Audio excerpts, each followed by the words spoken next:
In the last two segments, I talked about housing prices and how they've increased pretty much exponentially, especially locally.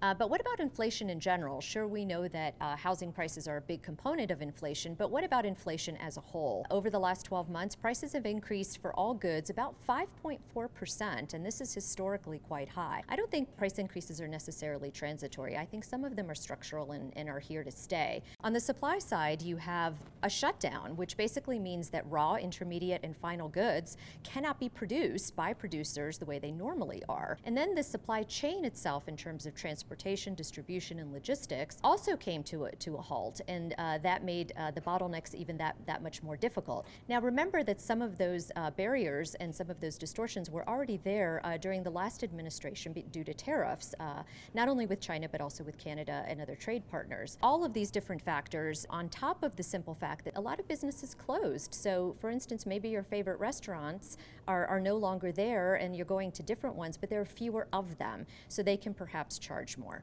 Now, what about on the demand side? Well, pent-up demand is definitely a thing. People going to movies, out to bars, out for margaritas, whatever the case may be. And then there's more money out in the economy, at least for a lot of people, both on the fiscal side with the stimulus, enhanced unemployment, stimulus checks, child tax credit checks, and so forth, and also on the monetary side with lower interest rates, enabling people who have money to maybe go out and purchase a car, as an example. And then the big one, labor.